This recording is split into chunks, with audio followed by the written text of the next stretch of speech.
fortuitous timing. I'm the other woman in Ken's life. Linda knows that. For something like 15 years, we spent the majority of every hour of every week together. And we were co-coordinators of a fantastic organization, but we were also great friends. I think that what Ken saw in me, and many of you in the audience saw in me, was a characteristic of his. He was an obsessive, and I'm one of those. And I had come at the age of 38 to Galiano, and like all kinds of organizations on the island said, you know, there's raw meat, there's someone young who's got skills, let's get her in. But with Ken, what I saw in him was that same obsession, and there's nothing more magnetic than enthusiasm. And I think all of us experience that with Ken.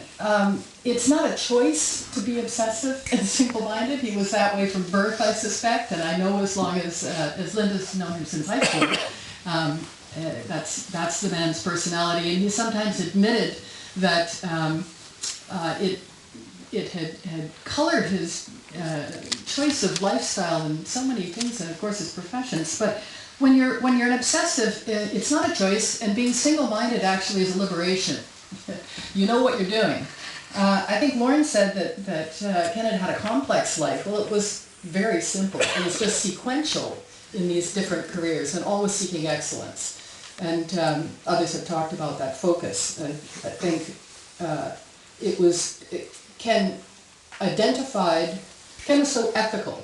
Like, his foundation was so incredibly strong. And that's where I saw his stubbornness.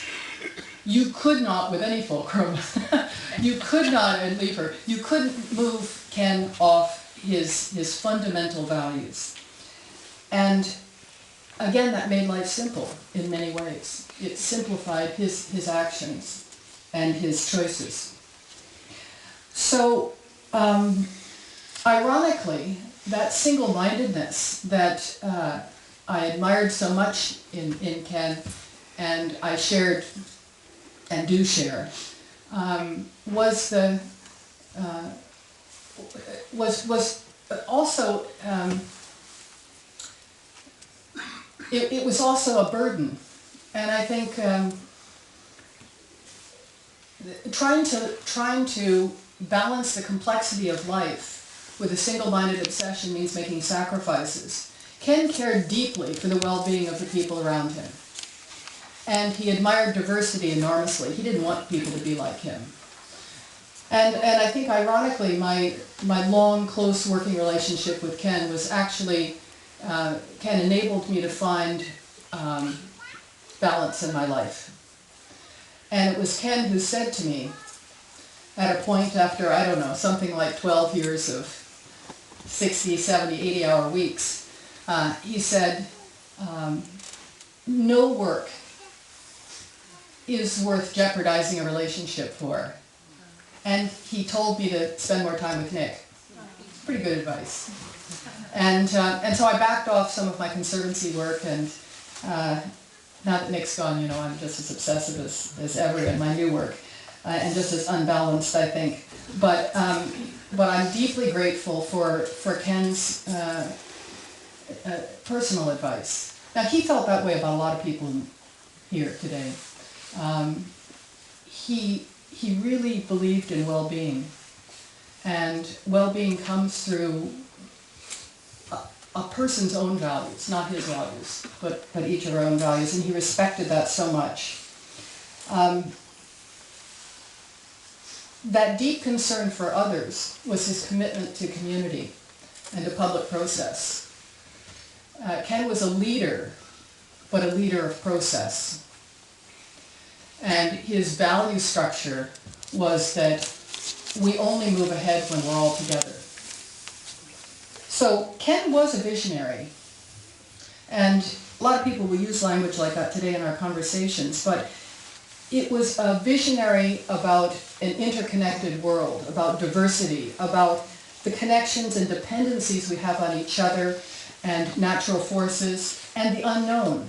And I think Ken embraced the unknowable and the yet to be discovered. So vision isn't enough. You know, when we say Ken was a visionary, it isn't enough to have visionary. You have to have commitment and put it to work, put the vision to work. So he obviously had a commitment and relentless energy and action to see the process evolve. And it is about the process. The Learning Center will become what this community wants it to be. So as you reflect on Ken over the next hours and days and weeks and months, and I feel it with the seasons, think about excellence in your own life and about your commitment to excellence. And if there's anything that we can do individually to honor an extraordinary life that Ken Millard was, it's to pursue that excellence in what we choose. Thanks very much.